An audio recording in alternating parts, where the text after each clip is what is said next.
Kasalukuyang iniimbestigahan ng mga otoridad ang posibilidad na tinapos ng veteranong aktor na si Ronaldo Valdez ang kanyang buhay.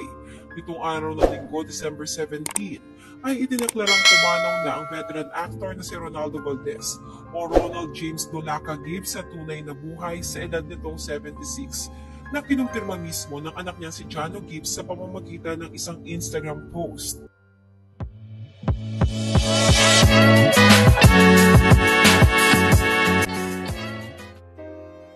Ayon sa mga nakalap na detalye sa kasalukuyan, ay inaalam ng QCPD kung posible nga bang may kinalaman sa matinding kalungkutan o depression na pinagdaraanan ni Ronaldo ang kanyang pagpanaw, lalo na't mayroon itong malalang karamdaman.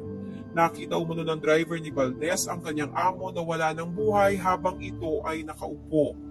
Sa inilabas na report ng NCRPO, gumamit umano ng caliber 45 na barel ang aktor. Natagpuan umano ng SOCO team ang isang barel sa pinangyarihan mismo ng krimen. Nagtamo umano ang aktor ng tama ng bala sa kanan at kaliwang bahagi ng ulo nito. Sa ngayon ay nasa St. Luke's Hospital na ang mga labi ng aktor. Base sa mga inisyal na investigasyon, nakaranas umano ng depression ang aktor sa ng prostate cancer operation na isinagawa sa kanya noong December 2022. Ayon pa sa ulat ay agad na pumunta si Jano Gibbs sa bahay ng kanyang ama sa Quezon City nang matagpuan itong walang buhay. Agad itong isinugod sa ospital at idineklarang wala ng buhay. Nakasaad sa Instagram post ni Jano Gibbs ngayong araw ng Lunes, December 18.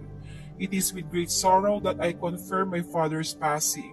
The family would like to request that you respect our privacy in our grieving moment. Your prayers and condolences are much appreciated. Sa kasalukuyan ay inaantay na lamang ng mga otoridad ang magiging resulta ng mga pagsusuri bago nila opisyal na i-announce ang dahilan ng pagpanaw ni Mr. Ronaldo Valdez. Samantala, narito ang reaksyon ng mga celebrities sa biglaang pagkawala ni Mr. Ronaldo Valdez.